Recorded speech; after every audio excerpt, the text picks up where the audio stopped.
genre.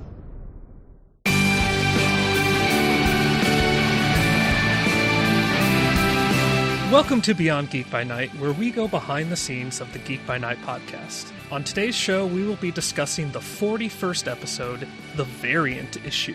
This is the first of 2 after shows we will be doing for this monumental episode.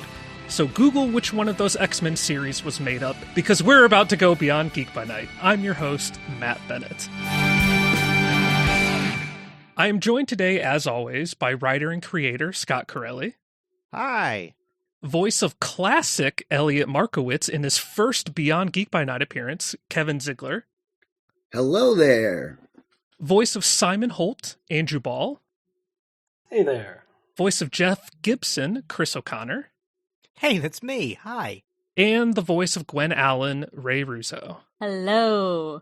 Welcome, everybody. So, in episode 41, The Variant Issue, Gretchen and everyone's favorite not-a-robot Victor end up in an abandoned movie theater. Something is wrong. Gwen wakes up at home with long hair. Simon wakes up in a room that isn't his. Elliot wakes up and he's in the room with another Elliot? Cue I'm Not a Loser. It's a multiverse episode, baby! We see Max toy with Billy. Simon is dumbfounded by his alternate father's warmness leading up to his wedding. Mindy is wrapping her head around being a city protector, and Gibson flexes his character growth. With the help of non-billionaire Lorelei, the gang figures out how to get home, but Simon wants to stay. Thankfully, Mindy convinces him to come with, and they finally kiss! Hell yeah! Woohoo! Our heroes go home, and their classic counterparts return, and classic Elliot gets his friends back. Back in their own world, they see an announcement that the game will be released tomorrow at midnight. Dun, dun, dun. Man, what an episode. I gotta say, when I heard the original theme song kick in, like, I was I lost it with emotions. Like, it just brought me back to such a specific place and time, and I was like, oh my god. Yeah, that hit me, I'm not gonna lie. It was awesome. That drum hit, that... As soon as you heard that, it's like, oh! Puddles! My heart. So I want to dive right in and ask you, Scott, about the origin of the idea to do this classic Geek by Night multiverse crossover. When did you get the idea? When did you know you were going to do something like this? I mean, it honestly, funnily enough, it originated as a Joel-centric episode. Because originally Making It Weird wasn't a thing. That episode didn't exist. And the story of this episode was that only Joel, Gretchen was only going to screw it up for Joel, and only Joel was going to go into the alternate universe and end up in classic Geek by Night where he doesn't belong. And in doing so, because the timeline was trying to correct itself because it had somebody there that didn't belong, it would keep resetting. So Joel was stuck in a Groundhog Day in an alternate universe where each time it reset, something was different. And this is how we were going to introduce things like Dracula Simon and all of the wacky versions of the characters were going to be like every time like Joel would wake up, another one of the characters would be different. And the idea was that Joel, as a character who is constantly just like rolling with whatever is happening, would try to continue to roll with it while everyone was turning into wacky characters around him as the day was resetting.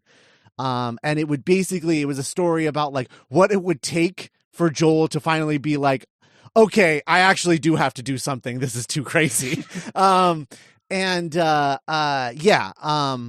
of those, the idea was that all of those, the character changes were happening because they were coming from alternate universes themselves. And so it was like this crazy mix match thing, and then that was eventually going to culminate in the finale in like an end game moment where all of the underdogs from all of those different universes all show up, and so you'd have like an entire underdog team of Dracula underdogs and an entire underdog team of like demons, and like so it was going to be this whole thing, and that was the original plan, but the Joel episode just wasn't working the way that we wanted it to, and I was finding myself as I was writing the original characters just thinking like,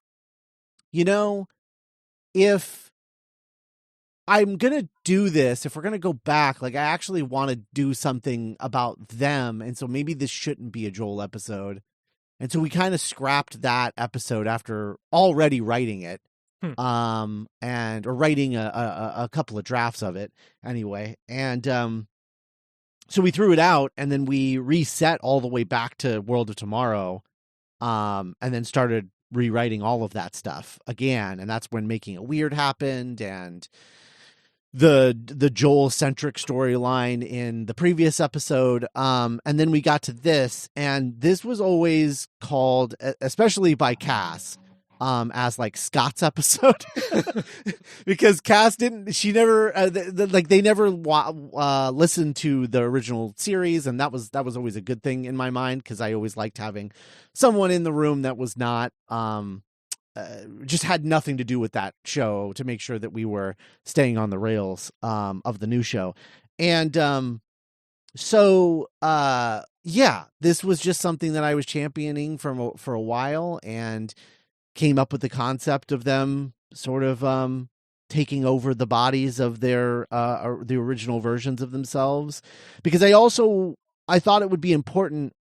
The idea was that I wanted Kevin in the show. Kevin had been asking for a really long time. I want to be in the show. Put me in the show, please. Especially after we did the classic GBN script reads and everything. He was like really wanting to be in the show. And I was like, okay, so I need to figure out a way to get all of them in, like, to deal with classic GBN so we can get Kevin into the show. But I didn't know if I wanted Kevin to be in their universe or them in his universe. And I decided on the latter, just because it gave them a problem to solve that was more than him having to go home. And also, I wanted to like make sure that they were all that this episode would be special for people who listen to the old show, but that it would still hold up as its own episode in this show, having never listened to the other show. And I think we accomplished that. We tried really hard. So, I mean, that's kind of where it came from. It was like a mixture of things, and it just sort of evolved into this. But, you know, my main focus was making sure that it worked as an episode of New Geek by Night, more than anything, but also, you know, simultaneously being able to tie up some loose ends from the old show, and being able to put a cap on that world and close the book on it and feel like, okay, you know, because it was always this left up open-ended thing, I think, for all of us, of like, oh yeah, like we had that thing and then it just sort of stopped happening, and then we rebooted it and whatever. And, you know, it's not a big deal because I think the new show is a lot better than the old show. But, you know, I still wanted to kind of close the book on it and let Kevin play Elliot one more time. And, so this had a lot of things that I wanted to do, and it was definitely my baby this season. And I don't know. It's my favorite episode of the show. Period. I love it to pieces. I've listened to it so many times at this point. I love this one so much. And hopefully everyone else did as well. Even the people who aren't familiar with the classic show. So, Kevin, I was going to ask you, like, when did Scott approach you about being in this episode? But it sounds like it was something that you were kind of asking about for a while. I approached him. I said, listen, man, you got to get me back in there. I need a fix. I need my Elliot fix. How did it feel to be back in it? It was a lot of fun. I missed recording lines under a blanket in my closet. That was nostalgic in a way. Brought me back to my freshman year in college, trying to put lines together. But no, it was really fun to just like work through the whole process, you know, like it's like I feel like you guys have built a very well worked together team over these past couple of years, and to see what you guys, you know, what I remember from the process, and then to come back and see how, like, oh no, we got this fine-tuned, baby.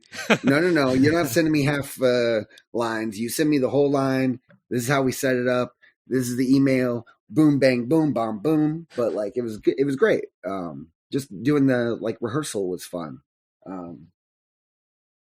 I had a blast the whole time. Awesome. Chris, what was your reaction when you found out that you were going to be playing or you were going to be transported back to the classic McKinney City? Did you read the script before the table read, or were you dry reading the script there? Cold reading it. When did we do the table read? I mean, that was like 2 years ago. Yeah, that was like a long time. I thought I read it before. I remember in the Zoom, I played the original theme song to make sure everyone understood exactly what was going on. I could swear I read it before. But yeah, that made sense. It was fun. As we were already done time travel. Why not hop universes and do a little bit going back and forth and be like, oh, this is what we did like 15 years ago. Yeah, this makes sense. Now that we're kind of bringing the classic canon, so to speak, into the fold, Chris, I want to ask you, what is one difference between classic Jeff and new modern Jeff that you like? I mean, I think in both cases, Jeff is kind of a sort of stand-in for broy nerd culture, and like this is a guy that we recognize that some of us were, and as we mature, we're like, oh, we shouldn't be this guy. And I think when we were doing it originally, 15 years ago now, we were all of us much closer to being that guy. And so we might be a little more connected to him and a little more forgiving of him. And then as we moved forward in time, and all of us ourselves got further away from that guy, from being, Jeff in our little nerd brains, that it was a lot easier to sort of be, well, I don't know, not less forgiving, but like put him more in his place in the later edition than we did in the earlier edition, if that makes any sense. Yeah. Same question for Ray and Andrew. I'll start with you, Ray. What do you like that has changed with Gwen between the two versions? Because Gwen is quite different. She is than the original series. I have mused that I have stayed one step queerer than Gwen throughout the entire time. Back in the original, when Gwen was a straight woman, I thought I was a queer woman, and now she's a queer woman, and I'm not a woman, so... I feel like there is a lot more depth to her in this sort of new edition. I always try to... The understatement of the century. You don't have to be nice. Like I want to like slit my own throat, like listening to how I used to write Gwen in the original show. So I mean, that's not just you, and that's not on you entirely. Sure. It was a very different time period, and having sort of just like your female character existing to just be a sexy lamp was incredibly common. And I think I always approached the material trying to bring as much life and authenticity to her. Because I did very much relate to Gwen. Kind of like from the get-go. I was a very hyper anxious, self-conscious person. When I came to the show. And I'm still anxious in the way that I think everyone in our generation is anxious, but I definitely have grown into myself more, and I think the same is true of Gwen. Andrew, what about you? What is something that has changed with Simon that you like, or something that's very notable to you? My answer would be similar to Ray's in terms of multidimensionality. Simon's whole thing in this episode is very much about his relationship with his father. Mm-hmm. And when I'm thinking back on the original series, which I might be forgetting some things because I haven't listened to the original series in a while, but the original Simon was, it was kind of a pretty straightforward, oh, this guy is so uptight and he's such a classic nerd, and his relationship with Mindy is the thing, is she's like drawing him out of his shell, and it's a pretty standard one note thing. I think just the fact that this version of Simon has other relationships, other, like he's dealing with the clone thing, and he's got this complicated relationship with his dad. And it's not just this, almost manic pixie dream girl sort of. There's a lot more I get to play with the new version of Simon. Sure. Yeah, he's a lot more fleshed out. Yeah. I like how much more of a person Simon is in the. And I think, all the characters are. So, Kevin, do you do voice acting outside of this, or was this your first time returning to VO in general in a long time? I do a lot of karaoke. But I love voice acting. Table read to script to just trying to refine Elliot's voice. Because, let's be honest, my voice does not sound like it did 15 years ago. And I remember very much it was in that vein of Scrubs, and he always has that up inflection about everything, and it was fun to try and go back to that. But also then kind of find an Elliot in this story, you know what I mean? Because some people don't know the OG Geek by Night stuff, and that's fine. So it's trying to just make an Elliot that works for this story as well was kind of fun. But yeah, I also enjoyed just shrieking into a microphone. Did you go back through any classic episodes, or did you feel pretty comfortable just kind of getting back in the groove? So at the time we had just done for I think it was a Patreon exclusive, right? Yes, you're right. Yes. Done the rereads of the unreleased episodes. And that really did. It was I caught the bug then, because it was man, this is so fun. Just jamming with everybody. We're doing the back and forth. There was a part of it that was oh man, I remember this. This is so fun. It's like putting on old basketball shoes that you wear so well. But yeah, I don't remember where we were going with that, but I caught the bug. Scott, when you guys did those read-throughs, I think this was summer of 2020, that those last 5 you guys did.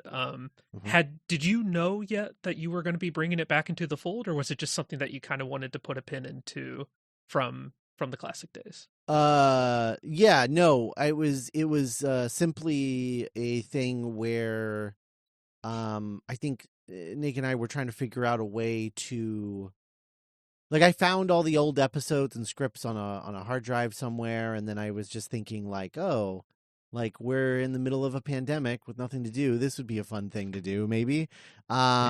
Yeah, I don't know. It was just a thing where it was I was looking for stuff to do that would be fun for everyone to occupy their time with, and I thought that this would be a fun thing to do, and didn't require a ton of commitment. So sure. Yeah, so we just did it because we were that's a that's a dangling thread we could sort of tie off. And then when we did it, that's when I was I kind of want to do something with this now that it's out there and people can listen to it. Now I want to sort of I don't know, close the book on it in some way, in some very real way, I guess. Sure. Yeah. Yeah. I'm curious to know, outside of, cultural references or the taste of jokes, how do you think Geek by Night has grown between the two versions? Man. Because obviously you're all older than when you did it. You're all in different stages of your life than when you were working on it originally. And it is a show about growing up. Mm-hmm. Not to pat myself on the back too much, but I think that I'm just a much, much, much, much better writer than I was back then. I don't think I knew what I was doing, and I was just figuring it out as I went along. I was also basing the show structurally off of some kind of weird mixture of Buffy vibes and Scrubs or Clerks or whatever. It definitely was a lot more sitcom-y in the original version of the show, which is why characters weren't really growing that much.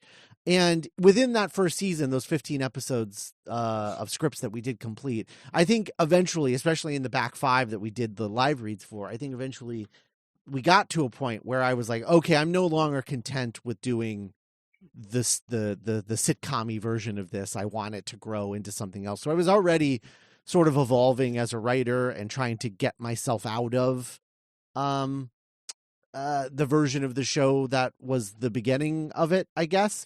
And I was always trying to find that as we were going. You can really like feel me outgrowing myself throughout all of that, all of those scripts.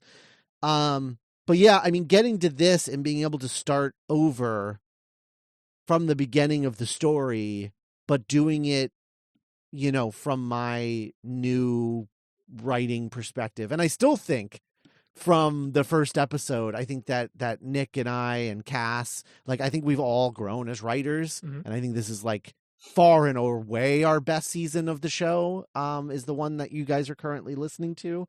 So even then, you know, it's just like you put in enough hours and you're going to get better, I guess. But yeah, I mean, that's ultimately what it became, was like, I was able to juggle more things, I think, as a showrunner, in terms of like story arcs and like every character having a thing that they're doing and wanting and focusing on, and being able to juggle all of those things episodically while keeping a serialized story and all of that. I was just like a lot better at it than I was before, where it was much more, okay, in this episode, this is what's happening.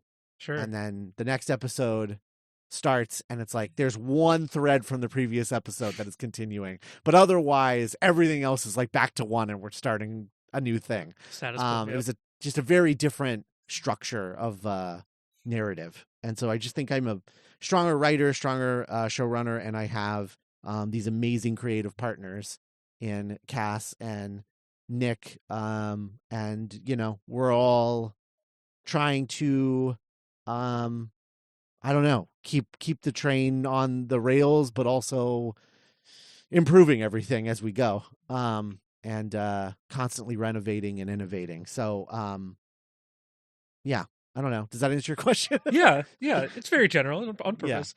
Anybody else, do you have any notable things about the show today that you like has changed or has grown up a little bit from the previous iteration?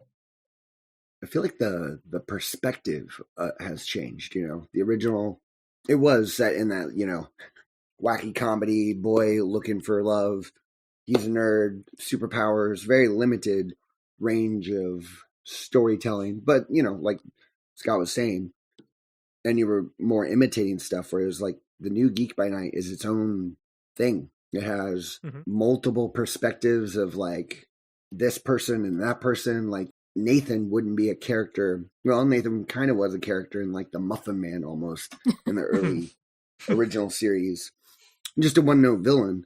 But in the new Geek by Night, that's taken to a degree where it's like even that has some kind of realm of like explorability of story, how it fits into a larger narrative, like all of it, it just greater scale. Yeah, Yes. but yeah, with a sense of like actual storytelling on a line perspective there, but like multiple perspectives added in to still create a good story. So one of the things that kind of hit me as I've been listening to this season coming out is we've had like the time travel and now the dimension hopping and like the weird people turning into not themselves, and it just like it feels like the scope has grown and it is like a full world unto itself with its own rules, and it definitely feels more like self-contained and self-sustaining in a way. And I think, as we get into this like last couple of episodes, you're going to see that even more. Anybody else? Any like general thoughts on this episode, or maybe cool things about the production of the episode? So there's a little Easter egg that didn't make it into the final cut, but it was in the script. And It's because Kevin couldn't pronounce it. I had a feeling. It's a very complicated name. But that was the note I had forever. Oh my god. It's fine. I don't mind it. I have in my heart. I still know in my heart that Scott made a universe where this original character who I have had for holy shit, like 12 years, because I think I wrote her for the first time right after Avengers came out. I was like, why isn't there a young Avenger who's a Black Widow? Like, why isn't that? And so I wrote that. I even wrote like a one-issue script that I sent to Scott with her as well. And the Kelly Sue DeConnick Black Widow comic that gets brought up in this episode references her as a canon character. And I'm just like, I kind of forever hold it in my heart that, you know, there's an alternate universe out there where my little baby is a canon character. You know, it sounds like Scott really wanted to sort of close the book on the original show. Do you all feel like that is something that you were able to get out of your characters, or you know, especially in the context of the series only having 3 episodes left? The train agrees. Yeah, that's at my window. Sorry about that. I've got one right up mine too. It happens. I think between this episode and the table reads, it definitely puts a better ending to the story of the original Geek by Night, in the sense that, you know, whenever I'm trying to explain this to people, I'm like, well, back in the early 2000s, we did this, and then we kept like having issues where we never got to finish. That was always sort of the core thing about the original Geek by Night, was like we never got to finish, and I feel like now we did. Now that's like, it took a long time to kind of put closure on it and to like kind of put a button on that original series, but all the scripts that were written have been voiced, and we revisited that world, and in many ways I think that world is doing a little bit better than our world. Can I go live there, please? Their taxation policy is significantly better. I would like to go somewhere with a billionaire tax. Please. I don't know if for me it was as much about closure as just sort of, as we were doing like the back half of this season, I was thinking about this a lot, but this episode especially is kind of a perch from which to look back and say, this is a thing I decided might be fun when I was in college. And now I'm a 36-year-old HR professional with one anomalous IMDb credit. So it is a little wild to look back on just the trajectory of this whole thing. Again, I was also in college. Thought I was going to major in Japanese. I ended up with a major in theater and psychology. And then I've had multiple careers, including being a therapist at a residential facility, dealing with like really traumatized kids. I've been in real estate. I had a very brief acting career that had to end before it really began. I worked as a personal trainer, and now I'm a data scientist and a software engineer, and I don't know what the thread is that connects any of that except for this show. What about you, Chris? Where were you when you first started Geek by Night? You know, I had finished college. I had moved out to DC. I had gotten my own place and gotten my own job and just kind of gotten started. And you know, I thought that voice acting was kind of a fun thing to do, and you know, did it first with Buffy Between the Lines, and it was sure enough, it was fun, and podcasting ever since has been a lot of fun to be engaged in and sort of have as sort of a background hobby throughout life. You know, it's this show has been a lot of fun for a long time, and it'll be. There was a while there where I thought it was over, and then, you know, it came back, and then, I mean, obviously now I feel like it's going to be more properly over and closed off on good terms, and not sort of a thing where it's like, oh yeah, there was that thing that we did, and then we all just kind of stopped. And now, yeah, it'll just be a thing in the past, I guess. You know, I'll keep talking into a microphone for other stuff and have fun with it. But yeah, it was a lot of It's been a lot of fun to be a part of. It's gonna be really weird when it's well and truly over, because every couple of times I have thought that, I was done. I have oops, we're doing a reshoot. Oops, I forgot this We're scene. doing this conversation. They pull me back in. I'm like, oh. I don't know. I mean, there's still a chance that we could all be doing this again for Geek by Night 3.0 in a decade. I was or about so. to say, Scott hasn't told you guys about discount the anything. Geek by Night Rebirth. What? You guys don't know about that? This time we're babies. Geek by Night Next babies, generation. yes. I want to talk about some other things that have to do with this episode that aren't just about the old show. I want to start with Andrew about everything to do with like Simon's decision to stay, and I guess the final like romantic culmination between him and Mindy, like all of that stuff happening in this episode. Did that surprise you? Yeah. Like, what did you think about all of that stuff? Because he really goes through it in this one. Yeah, indeed. Yeah, I think that I was certainly very sympathetic to, Simon's whole kind of thread in that final confrontation when he's thinking about staying is, look, I am so tired and I would love to just have an easy solution to this. Mm-hmm. Yeah, I definitely felt, it's like, yeah, man, I get it. I get that it would be so much easier to just check out and sort of accept the early retirement. Mm-hmm. It is. I think it's appropriate that this is kind of the episode where things culminate with Simon and Mindy, since, that's a thread that goes all the way back to the original show. So I think it's the perfect place for it to, it's been there this whole time. Now having to actually confront where that ends up for that other version of him. It's like, yeah, this is exactly the appropriate place for that to happen. Yeah. And the train agrees. So I think you absolutely kill it, because he, like, Simon, a lot of his scenes in this are like a little short, a little on the shorter side as opposed to like a lot of the other scenes.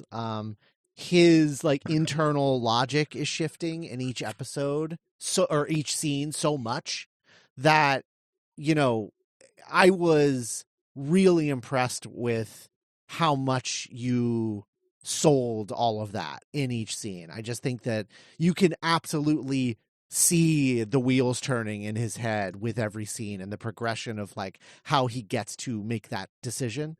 Well, thank you so much. Yeah, I just think I think you did a really stellar job with, I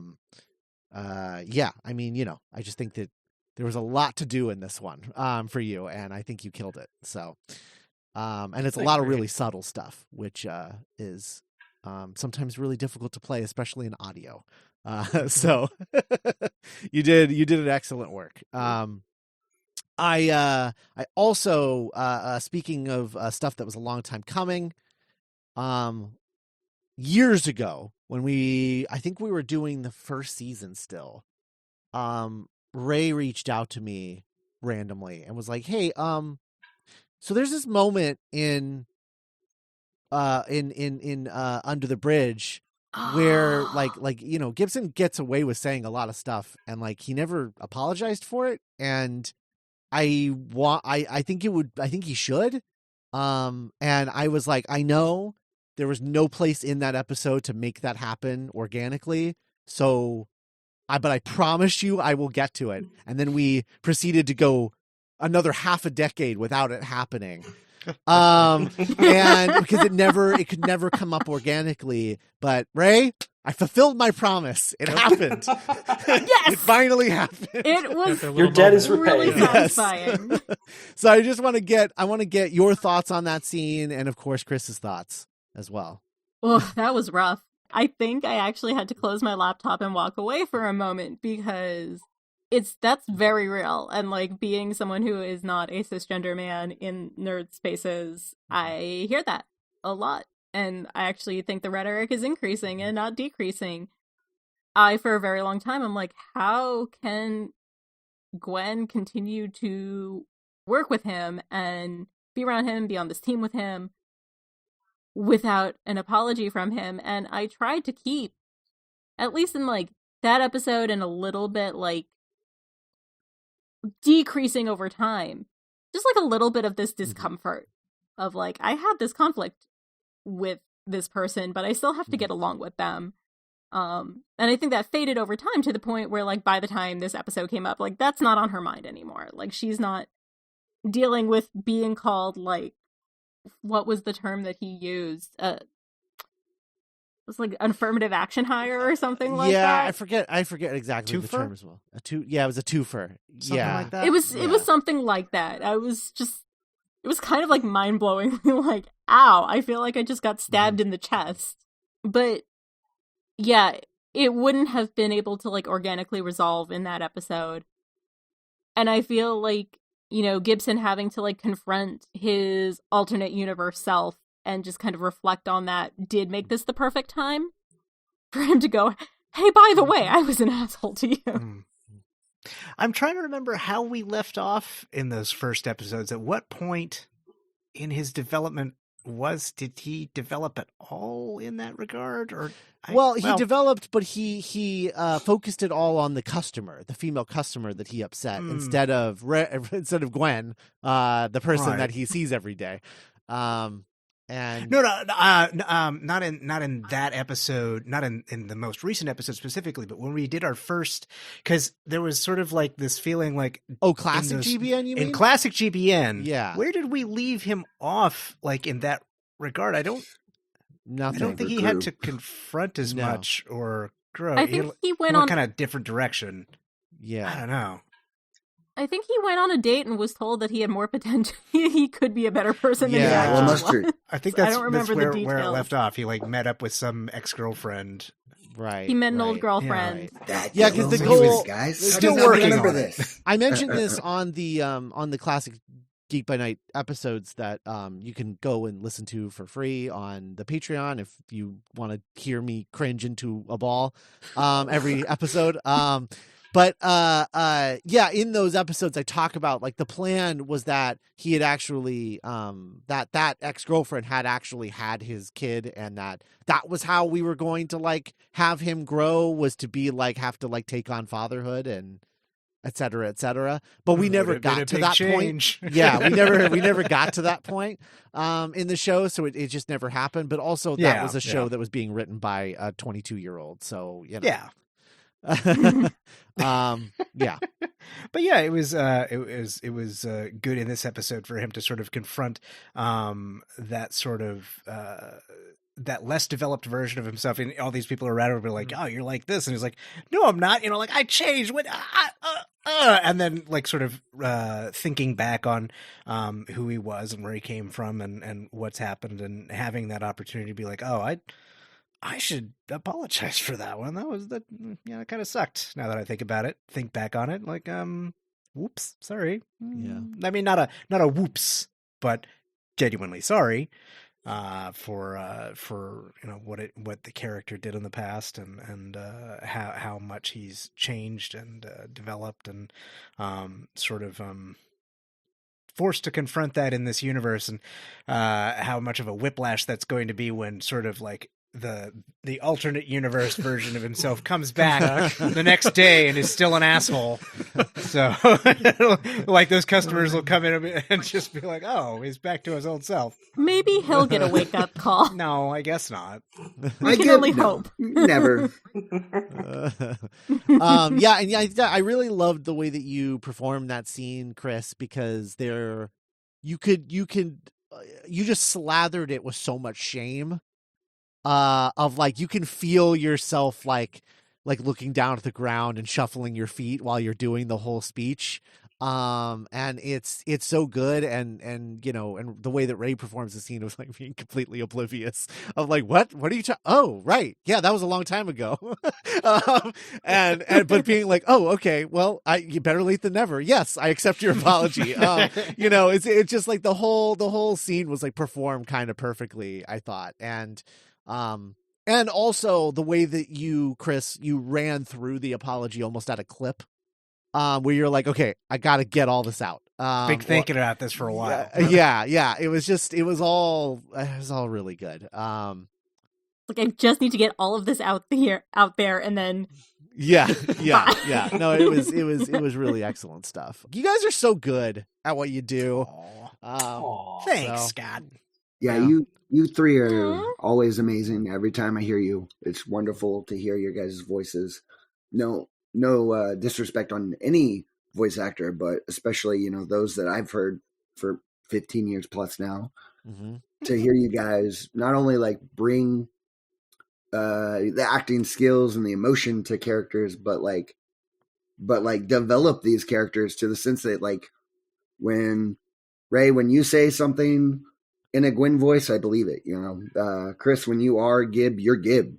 Andrew, you'll always be Simon in my head, no matter what. When I'm drawing, or when I was drawing like Geek By Night stuff, your guys' voices were voices talking back to me. I'm not crazy. I think that means a lot, and I'm really happy to hear it. Thank you. All of you. Yeah. Appreciate that. And I mean, Kevin killed it. I mean, he just didn't. There was no.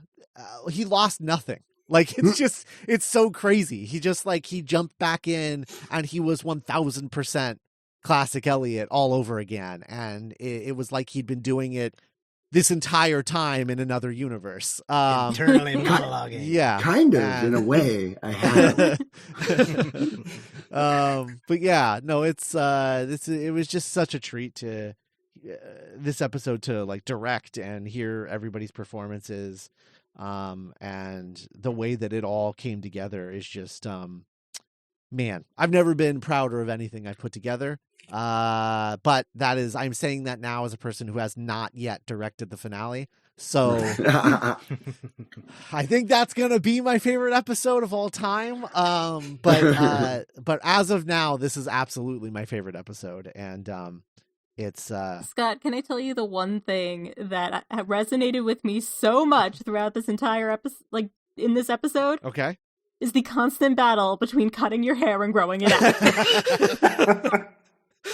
I say as I sit here with my half-shaved mullet. What's funny is Benny, you're gonna appreciate this. That comes straight from Chelsea, and knowing them for so long, and knowing that every time they cut their hair they want it long, and every time it's long they want to cut it. And so that is just, I was like, I'm gonna write that on to Gwen. That is gonna be Gwen's thing in this episode. It is a true queer dilemma. Yeah, Chelsea got a haircut 2 days before this episode came out, and we were listening to that line, and Chelsea's like, "Are you fucking kidding me?" Yeah. No, I really love this episode, and I guess just to get into the shout outs, there's two and then a short one I want to get through. I'll start with the short one, which is that there is a line that I don't care how many times I've heard it. Actually, there's two lines that no matter how many times I hear it, it makes me laugh. And one of them is at the very end, which is that Lorelai gives this whole thing, and Classic Gibson is like, "Did anybody else understand that?" And Andrew goes, "Yes," and he's like, "Yep. Anybody but Simon." that exchange is just so funny to me. I laugh every time. And then also when alternate Madison is telling Morgan about the City Scouts and how they get paid for college credit, and she goes, "Oh, right, that sucks, but yeah, I get it." It's just such a good, such a good line reading. But anyway, the two big ones, I gotta shout out Naomi, who is absolutely, I mean, she's gonna be on the show in the next episode. Two, yep. The next episode will be on. But oh my god, unbelievable! We had so much fun. This was our apology to Naomi. Was writing Doc this sort of like Doc Brown style Lorelai for like trying to make her do a Quint from Jaws impression in making it weird. Because I knew that she would be able to do this because we had done a live script reading of Back to the Future where she did play Doc. So I knew that we all knew she could do this, and oh my God, does she wreck house. I'm excited to talk about that in our next episode next week. But Naomi is just absolutely on another level in this episode. It is absolutely insane. And then I got to shout out Tofty's score once again. This score in this episode is so good. Crushing it. And he does things in this that I didn't even like catch the first time, but like, you know, just as an example, the whole last sequence where everybody goes back and then we have that small moment with the classic Geek by Night characters again.